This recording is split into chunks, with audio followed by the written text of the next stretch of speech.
ese es al que venimos a adorar. Y aunque venimos, y hoy es un día especial porque nos unimos a la celebración del bautismo de nuestro hermano, José María, y es un día para la Iglesia entrañable, para él como persona y para nosotros, para gozarnos y ver lo que el Señor hizo y va a hacer en su vida. Así que quizá alguno de vosotros, de los que estáis, o quizá, pues, no sé, seas joven y puedas ver que dentro de la sociedad, ¿no? Y sobre todo especialmente en España, ¿no? Vemos esa tradición católica de bautizar a bebés. Entonces, sí que quisiera que reflexionáramos un poquito y también entendamos y que nos valga también como apologética para nosotros los creyentes para saber lo que la Biblia dice. Y es que es precisamente eso. Es precisamente porque la Iglesia evangélica, después de la Reforma, en nosotros tenemos como base autoridad de fe y de conducta la palabra del Señor. Entonces, en esa base, y con todo el cariño y respeto hacia la Iglesia Católica o otras denominaciones que puedan bautizar bebés, nosotros vemos claramente que la Biblia habla de un bautismo después de creer, de un bautismo de adulto que sabe lo que está haciendo, igual que nuestro hermano en esta mañana. En la Biblia vemos dos sacramentos, ordenanzas de Jesús dadas a la Iglesia como símbolos, como ceremonias que debemos realizar. Y esos dos sacramentos, aunque la palabra nos suene un poco rara, pero es así. Uno es la mesa del Señor, que se realiza pues todos los domingos o una vez al mes, depende de la congregación, y que nos recuerda lo que Cristo hizo en la cruz del Calvario por nosotros. Nos recuerda quiénes somos y lo que hemos creído. Y la otra es el bautismo, que es lo que vamos a celebrar en esta mañana, lo que vamos a participar en esta mañana. Y eso lo que son señales visibles de un compromiso. A mí me recuerda mucho a, por ejemplo, una boda. Tú cuando te vas a casar, el compromiso los novios ya lo tienen, ¿no? Y tú vas a la boda y ahí lo que haces es sellar el compromiso que esta pareja ha tenido en una ceremonia formal que da testimonio público a los demás de la decisión que ellos han tomado.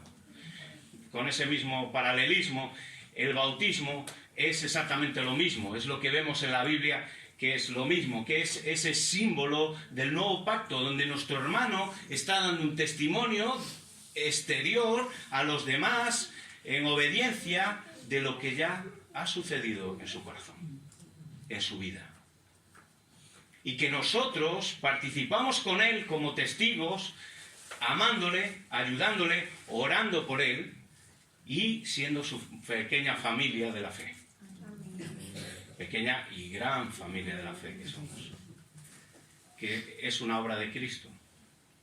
Así que la palabra bautizar en sí mismo es una palabra que viene del latín, que a su vez proviene del griego, que tiene que ver con sumergir. La misma palabra nos está hablando de sumergir. De hecho, de esa palabra y de esa raíz vienen pues palabras como ahogar, hundir, ¿vale? Vienen de esa misma raíz. Es la inmersión en agua de forma literal. Eso es lo que significa bautizar.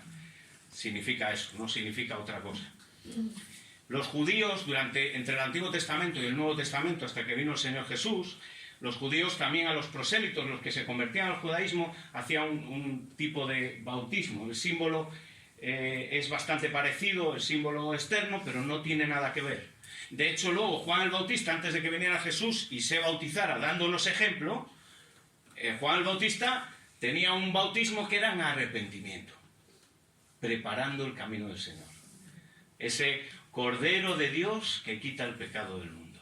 Ese Salvador que vino y es al que José María hoy públicamente da testimonio de su fe, de su compromiso con su Señor. Ahora, la historia, por hacer un poquito de historia y también ver por qué pasa lo que pasa, hay pilas bautismales hasta el 400 después de Cristo, incluso en casas, porque la iglesia antes estaba perseguida. A partir del 313, Constantino, el emperador romano, se convierte al cristianismo y entonces cambia el papel de los cristianos de perseguidos a estar libres. Y empiezan las primeras congregaciones de forma pública, como la que tenemos hoy aquí. Y entonces en esas congregaciones pues vemos esas pilas bautismales. Ahora, con esa libertad y esa mezcla de Constantino con el cristianismo, también hay unas desviaciones. Por ejemplo, los romanos tenían una tradición que se llama el Illustratio, que a los 8 días a los bebés los rocían de agua pues como para darle una protección de sus dioses. Es algo que no tiene nada que ver con el Dios en el que nosotros creemos. Pero para fijaros cómo a veces las tradiciones van tomando forma y aún hoy en día pues sigue esa tradición. Incluso nosotros como creyentes sabemos que la Biblia nos dice que nuestras tradiciones, las nuestras, debemos pasarlas por el filtro de la palabra del Señor, lo sabemos. Sabemos que es muy importante contrastar lo que hacemos, contrastar todas nuestras motivaciones, todo lo que nosotros creemos como iglesia, a través del filtro de la palabra del Señor. Y de ahí viene. Pero en la Biblia siempre vemos una relación estrecha, grande, entre el conocimiento de la palabra intelectual, la fe, la creencia espiritual personal, el bautismo y un estilo de vida diferente. Siempre vemos esa línea de actuación en la vida nuestra, y es más, la podemos ver en todos los creyentes. Ese es el proceso que el Señor hace en nuestro corazón cuando transforma nuestra vida, ¿no? Así que el bautismo y lo que vamos a disfrutar hoy realmente es una declaración pública del Evangelio. Es una declaración pública del poder de Dios para salvación. Lo que vamos hoy a presenciar es que Dios sigue salvando. Dios sigue cambiando corazones pecaminosos. Él sigue obrando de forma maravillosa en los corazones de las personas. Y el Evangelio es poder de Dios para salvación, como dice su palabra. Acompañarme a Hechos 8. Hechos 8. Solamente un versículo. Esos Hechos 8, versículo 12. Vemos a Felipe, quizá el primer misionero de la iglesia, que va hacia la zona del norte, hacia Samaria, que era un poco unos olvidados de los judíos, y él está predicando el Evangelio. Todavía Pablo no se había convertido y estaba persiguiendo a la iglesia en ese momento, y Felipe va a Samaria. Y leemos aquí en este versículo 12, Hechos 8, 12. Pero cuando creyeron a Felipe, que anunciaba el Evangelio del reino de Dios y el nombre de Jesucristo, se bautizaban hombres y mujeres. Vemos claramente aquí que cuando las personas creyeron y creyeron de verdad, de corazón, de forma genuina, no es un sentimiento. El Evangelio no tiene que ver solamente con un conocimiento, no somos locos. El Señor nos dio un conocimiento, nos dio unas aptitudes, nos dio un espíritu para entender. Y Él a través de su espíritu es el que transforma y a través de su palabra transforma. Pero cuando vemos que el Evangelio es real, es el que va transformando nuestras vidas. Y no solamente la relación con Dios lo que cambia, sino la relación con el pecado. El pecado que antes no nos importaba, ahora nos molesta, ahora lo odiamos. Volvemos a caer, nos levantamos, intentamos separarlo de nuestra vida y acercarnos al Señor. Así que Felipe predicaba el Evangelio de Cristo. Y es lo mismo que nosotros predicamos. Es lo mismo que predicamos aquí públicamente y que debemos predicar cada uno en nuestros círculos a las personas. Nosotros no predicamos una religión, nosotros no predicamos una iglesia, no predicamos unos conceptos o una moralidad. Todo eso son frutos de un evangelio que predicamos. Porque, ¿qué es lo que predicamos? A una persona. Predicamos a Cristo. Ese es nuestro mensaje. Es una persona. El Evangelio no es una religión, no es un conjunto global de cosas intelectuales teóricas, sino que es una persona. Así que vemos que aquí en este pasaje, que cuando creyeron a Felipe, cuando creyeron el Evangelio, se bautizaban hombres y mujeres. Pero fijaros un poquito más para adelante, Hechos 8, versículo 34. Nos vamos con el mismo Felipe. Hechos 8, 34.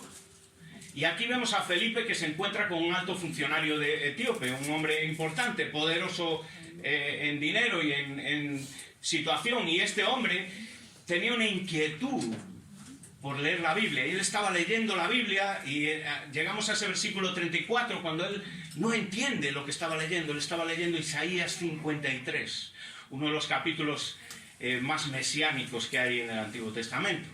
Y fijaros lo que dice Hechos 8, 34. Respondiendo el eunuco dijo a Felipe: te ruego que me digas, ¿de quién dice el profeta esto? ¿De sí mismo? ¿De algún otro? Tiene dudas a la hora de leer la palabra, de entender la cosmovisión cristiana, de entender el mundo, que es lo que la Biblia nos habla.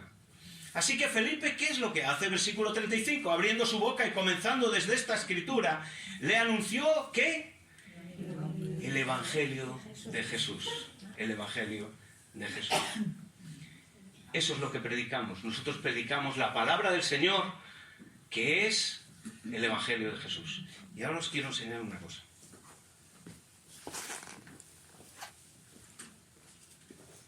Esta mañana Santiago y Ana me enseñaban esta Biblia.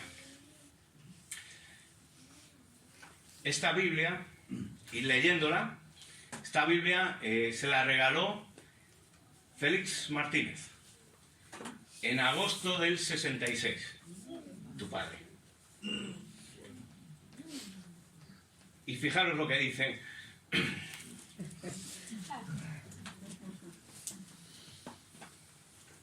Un hombre creyente que precisamente experimentó el Evangelio y la sed de conocer al Señor, su Padre. Y dice aquí en la parte, dice: este libro abre las puertas del cielo. Cristo es su asunto primario. Debe ocupar nuestra mente, gobernar nuestro corazón, dirigir nuestros pasos. Es mucho más que un cofre de riquezas, un paraíso de gloria, un manantial de placer. Es dado a los hombres aquí en la vida y será registrado el día del juicio, y su recuerdo durará por la eternidad. Y dice en la dedicatoria: deseando te sirva de mucha bendición. Tu hermano en el amado, Félix Martínez. Esto es lo que Felipe predicaba. Predicaba la palabra del Señor, igual que nosotros. Hermanos, y hoy que estamos disfrutando del Evangelio, de este compromiso, del Evangelio con nuestro hermano, es también un recuerdo, como cuando vas a una boda, cuando ya estás casado, el recordar eso tan precioso. Quizá lo que tenemos también es que ajustar en nuestras vidas y volver a recordar cuando nos bautizamos.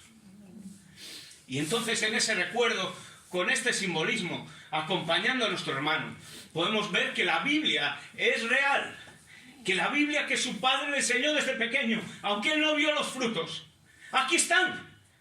Es un Dios poderoso. Hermanos, no dejemos de predicar la palabra, porque solo Dios sabe dónde terminará. No dejemos de predicar a nuestros hijos, a nuestros vecinos. No dejemos de orar. Debemos seguir predicando y creyendo en el Evangelio que cambia a las personas. Y cuando este eunuco, versículo 36, dice: y yendo por el camino llegaron a cierta agua, quizá un lago, quizá un río, y dijo el eunuco: aquí hay agua, ¿qué impide que yo sea bautizado?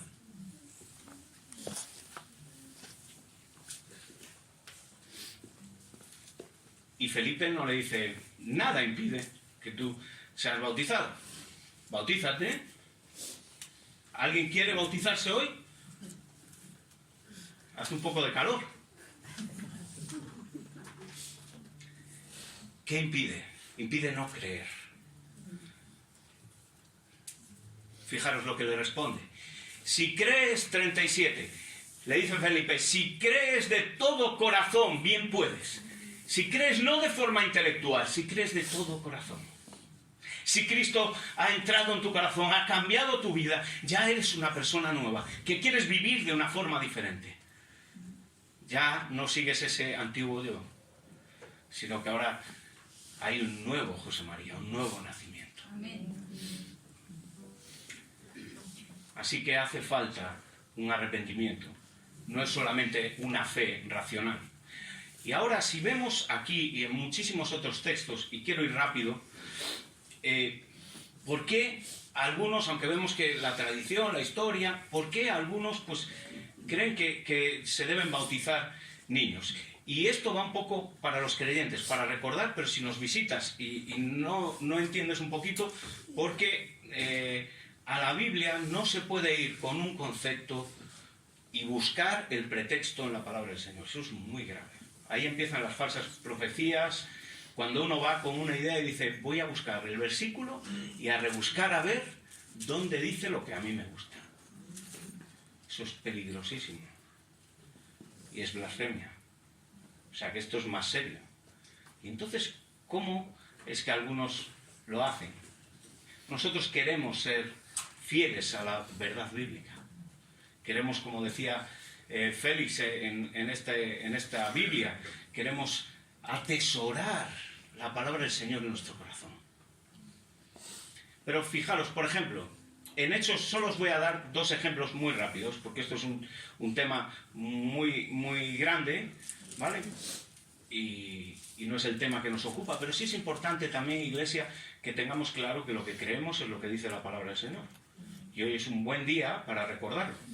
Hechos, acompañarme a Hechos, en el mismo libro de Hechos, capítulo 16, por favor. Un poco más para adelante, versículo 30. Hechos 16, versículo 30. Aquí vemos a Pablo y Silas, salen de la cárcel y entonces el carcelero de Filipos, romano, un rudo romano que estaba allí custodiándoles, hace una pregunta a estos hermanos. Y sacándolos les dijo, señores, versículo 30, ¿qué debo de hacer para ser salvo? Y ellos le dijeron, cree en el Señor Jesucristo y serás salvo tú y tu casa. Ese tú y tu casa es una de las cuestiones. Ahí está, en tu casa, hay bebés, hay de todo, ¿verdad? Puedo, entonces el Evangelio es para todos y puedo predicar. Y en esta expresión muchos agarran ese pretexto para decir que se pueden bautizar, incluir los bebés. Vamos a ver el versículo 32, porque la palabra del Señor se interpreta ella misma, versículo 32, y le hablaron la palabra del Señor a él y a todos los que estaban en casa. Le explicaron, le predicaron el Evangelio a esas personas que estaban en su casa. Versículo 33. Y tomándolos en aquella misma hora de la noche, les lavó las heridas, este rudo carcelero romano, lavándole las heridas a Pablo y a Silas. Y enseguida se bautizó, él con todos los suyos. Él con todos los suyos. ¿Por qué? Versículo 34, que va después de este. Y llevándolos a su casa, le puso la mesa. Estaba contento, alegre, porque había creído. ¿Y qué nos dice? Se regocijó con toda su casa, ¿de qué? De haber creído en Dios. Se bautizaron porque habían creído en Dios. Así que su casa puede ser sirvientes, puede ser familiares que estuvieran allí, pero habían creído a Dios. En 1 Corintios, segundo y último ejemplo de esto, en 1 Corintios capítulo 1, en esta carta de Pablo, Pablo nos dice en el 1:16, nos habla del hermano Estéfanos y toda su familia. 1 Corintios 1:16.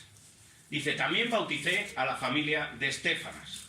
Claro, cuando nos habla bauticé a la familia, dentro de la familia tenemos a los bebés. Pero la misma palabra nos va a decir qué es lo que pasa con esto. Vamos al capítulo 16, al final del libro, cuando él termina con las salutaciones, capítulo 16, al final, versículo 15, él nos habla de esta familia de Estéfanas que había bautizado, fijaros. Y dice, hermanos, ya sabéis que la familia de Estéfanas es las primicias de Acaya. ¿Qué significa eso? Los primeros, o de los primeros, que creyeron en el Evangelio. Creyeron en el Evangelio. Eso no lo puede hacer un bebé, ni un niño sin conocimiento. Tiene que ser una persona que entienda el Evangelio, que le puedas explicar la grandeza del Evangelio, que al final es simple. El Evangelio es sencillo, pero es profundo. Así que, fijaros, las primicias de Acaya, y que ellos se han dedicado ¿a qué? A ponerse pañales. Se han dedicado al servicio de los santos, de la iglesia. Estaban sirviendo a la iglesia. Pero es más, 16. Os ruego que os sujetéis a ellos, a la familia de Estéfanas. Que se habían bautizado, que los había bautizado Pablo. ¿Por qué? Porque habían creído. Y fijaros ya, son personas maduras, creyentes maduras, que sirven en la iglesia. Sujetaros a ellos, dice Pablo. ¿Os dais cuenta? No hay un bautismo sin creer en una fe que transforma real. Ahora, hemos estado hablando y he dicho mucho acerca del Evangelio de Cristo, del Evangelio de Dios, del Evangelio, y quizás, nunca has escuchado o no te has puesto a pensar qué es el Evangelio. Yo hice esta pregunta a algunos compañeros de trabajo, y digo, oye, ¿qué es el Evangelio? Y me dicen, esto es lo de los curas, eso, ¿no? O es los libros esos, ¿no? De la Biblia, de la religión, tal. Bueno, iban por ahí encaminados, pero realmente el Evangelio lo que significa es una buena noticia. Y vamos a meditar muy, muy breve, en unos minutos, acerca de qué es el Evangelio. Cuando en el 490 a.C., un soldado griego, cuando ganaron los griegos contra los persas, se fue desde la ciudad de Maratón hasta Atenas, que son 42 kilómetros, pues suena, ¿verdad? Maratón. Fue a dar un evangelio, una buena noticia. Fue a dar la noticia de que la vida de los griegos iba a cambiar, que se abría un nuevo tiempo de paz, que habían ganado victoria. Alguien había ganado por ellos y iba a transformar sus vidas. Nosotros no hablamos del Evangelio de los griegos, hablamos del Evangelio de Cristo, nuestro Salvador. La Biblia nos habla de un Dios creador, de un Dios eterno, que está fuera de nuestra temporalidad, espiritual, grande, majestuoso, que creó los cielos, la tierra y nos creó a nosotros en un entorno maravilloso. Él hizo una obra perfecta, un cuadro perfecto de obra para que el hombre y la mujer pudieran disfrutar y pudiéramos disfrutar de una naturaleza y de una relación con Dios perfecta. Ellos estaban fenomenal. ¿Para qué? Para procrear, para tener una familia, para... Pero ¿qué es lo que pasó? Que el hombre dijo, yo quiero vivir mi vida. ¿Os suena? Yo quiero ser el Dios de mi vida. Yo quiero ser el que decida por mí. Y a partir de ahí la relación con Dios se cortó. A partir de ahí el hombre vaga y le va muy bien. Nos va muy bien, ¿verdad? La historia nos dice que la historia del hombre es maravillosa. Que reina la bondad y el amor. Que el hombre ha conseguido, gracias a esa decisión de apartarse de Dios, ha conseguido vivir su vida de una forma maravillosa y plena. Hoy en día hay más guerras que nunca. 56 guerras activas, más que nunca. 2024. Estas guerras además motivadas por el egoísmo, la envidia, traen terror, muerte a los más débiles, la desigualdad del mundo. ¿Qué me decís? Poner la tele y ya lo veis. No tengo que dar muchos datos. Pero eso igual nos parece hasta global, aunque Ucrania está aquí al lado, pero nos parece muy lejano. ¿Y qué tal España? ¿Cómo nos va sin Dios? ¿Qué tal nos va a la sociedad? 4.227. 4.227 son los suicidios en el 2022 en España. Un 19% más que en el 2018. Estoy hablando de ahora. Ahora.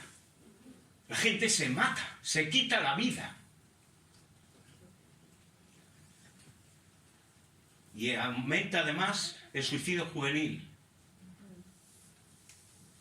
98.316. 98.316. Son los abortos practicados en España. Los bebés que se han matado por egoísmo en este país. 98.316. Nos va muy bien. Aparte de la inmoralidad, ¿verdad? De la infidelidad, la falta de valor moral, la falta... Vemos cómo está la sociedad, toda la violencia familiar. Cuando Dios creó la familia para ser el núcleo más maravilloso, para reflejar su gloria aquí en la tierra. Fijaros cómo está la familia. Es que Dios además nos creó a su imagen y semejanza. Pero no te pienses que esa bondad que tú tienes, esa compasión que puedes mostrar, todo eso es porque Dios lo puso en ti. Pero lo que pasa que dice Romanos 3:23, por cuanto todos pecamos y estamos destituidos de Dios, de la gloria de Dios. Y ese es el problema, la Biblia lo llama pecado. Es esa maldad, es ese ADN de maldad que llevamos de serie. De los que somos padres y estamos casi criando. Lo puedes ver incluso un niño, en lo precioso que son los niños. Puedes ver cómo es egoísta, cómo empieza a desarrollar esa maldad. Lo puedes ir viendo. El hombre está maldito por el pecado. Claro, el pecado nos aleja tanto de un Dios justo, perfecto, maravilloso, santo, que Él no puede tener relación con nosotros. Además, el hombre, a lo largo de la historia, si lo veis, y vais incluso a una tribu lejana, vais a ver, Dios dice, puse eternidad sobre los corazones. Y las tribus intentan, o el hombre y la mujer, en diversos lugares a lo largo de la historia, lo que intenta es relacionarse con ese Dios creador de formas y adorando a criaturas. Adoraron a las criaturas antes que al creador. Y no te voy a hablar de religión. Y quizá estás aquí, ya conoces y esto ya lo has escuchado. Pero esta muerte que trajo el pecado, no solamente muerte física, sino que es muerte espiritual. Estás muerto en tus delitos y pecados. Es que tu vida espiritual está muerta. El hombre es el único ser de la creación que tiene problemas con la muerte. Cuando tú ves a un animal, nos da más pena a nosotros que a él, porque no tiene alma, muere. Incluso algunos elefantes se van al cementerio, pues saben que se están muriendo y van y mueren. ¿Pero qué nos pasa a nosotros con la muerte? ¿Qué nos pasa? Que no estamos preparados para la muerte. Entonces inventamos religiones, inventamos filosofías, inventamos, y el hombre inventa. O filosofías en el siglo XX, aunque bueno, ahora los ateos, pues esta figura no habla mucho. Anthony Flew, que es el gran filósofo ateo defensor de que Dios no existe, que creyó en Dios. Anthony Flew, un filósofo inglés. Y escribió un libro que ahora no recuerdo el nombre, que dice Dios sí lo hay o algo así. No recuerdo exactamente el título. Se rindió ante las evidencias de Dios. Claro, muchos pues pueden pensar, no, yo creo que hay algo. Entonces pues están cómodos, yo me voy a hacer un Dios. No. Dios es eterno. Dios ya te dice en la Biblia, ¿quieres conocerle? No digas, yo creo que hay algo. No, tú lo crees. Porque si crees, ven aquí a conocerlo. Porque Él quiere relacionarse contigo. Y eso es lo que genera y ese problema de vacío existencial. Es esa pieza de puzzle que nos falta en nuestro interior. Y ese es Dios. En un estudio de Harvard, que realizó la Universidad de Harvard durante 85 años, estaban buscando el significado, la razón de la felicidad en el hombre. estaban buscándola. Entonces, durante 85 años, un estudio muy grande en varios estratos de la sociedad y de todo, oye, ¿qué será tener dinero, vivir en este país, tener bonitas playas, comer en Galicia, el buen marisco? ¿Qué será la felicidad? ¿Cómo tirar la tierra? ¿Qué será la felicidad? Pero ellos no hablan de cómo poder estar felices, porque eso podemos experimentarlo y igual que empieza se acaba, sino el ser feliz, el interior. ¿Cómo soy capaz de ser feliz? Y llegaron a la conclusión de que el hombre solamente es feliz cuando tiene una relación vincular, relacional con los demás y con Dios. Eso es lo que nos hace felices. Dios nos creó así, seres relacionales. Eso no es por nosotros. Y este estudio lo que nos habla es de ese afectivo interior. Y seamos sinceros, todos tenemos nuestro yo. Y tú te conoces. Cuando sufres, que no solamente lloras, que sufres dentro y te rompe el alma, eso es el alma. Cuando te alegras tanto y estás tan que te sale de dentro del espíritu, el gozo. Cuando te sale, ¿eso de dónde sale? Del alma. Es eso. Eso es el espíritu. Y así nos creó el Señor. Así que Dios toma la iniciativa. Y aquí viene el Evangelio. Dios es justo, perfecto y santo. ¿Cómo puede hacer para relacionarse con nosotros? Alguien tiene que pagar el precio. Y ahí es donde interviene nuestro Salvador Jesucristo, que es el protagonista de lo que hoy vamos a conmemorar, lo que hoy vamos a ver, que no es más que Cristo vive la vida que nosotros no podemos vivir para entregarse en la cruz del Calvario, para pagar el precio por ti y por mí. ¿Para qué? Para relacionarse contigo. No porque te lo mereces, porque te ama. Y viene Cristo y muere en esa cruz pagando el precio, pero Él no queda ahí. Él resucita y dice, creedme, porque por gracia sois salvos. Por gracia, es un regalo. Sois salvos ¿cómo? Por medio de la fe. Y no por obras, no hay nada que puedas hacer. Nada. Si te piensas que hay algo que puedas hacer, no hay nada. Solamente arrepentirte y creer en Cristo. A tomar al Señor Jesús en tu corazón, adoptarlo dentro y que Él haga una transformación en tu vida, para que ya no seas tu antiguo yo, sino que renazcas a una nueva vida. Dice el Señor, y si no lo has decidido hoy, no esperes más. El Señor Jesús te dice hoy, venid a mí, los que estáis trabajados y cargados, los que estáis ansiosos, que no entendéis para qué estoy aquí viviendo. Mira, esa pregunta no se la hagas nunca a un ateo. Eso no te la puede responder. Y nosotros los cristianos nos encanta. ¿Para qué estoy aquí? Yo tengo un propósito. ¿Sabéis cuántas personas hay en el mundo? 7,8 billones de personas. Con B. ¿Y tú sabes que tienes tu única personalidad? Un único ADN. Unas únicas pupilas. ¿Tú te crees que estás hecho por casualidad? ¿Por azar? Cristo ha venido aquí y hoy te está llamando. Si no has aceptado a Cristo como tu Salvador, tristemente, te vas al infierno. Pero aquí la buena noticia. Cree en Cristo y serás salvo. Tú y tu casa, tu familia, todos los que creen. Como por ejemplo su padre, que le predicó el Evangelio y hoy él está aquí.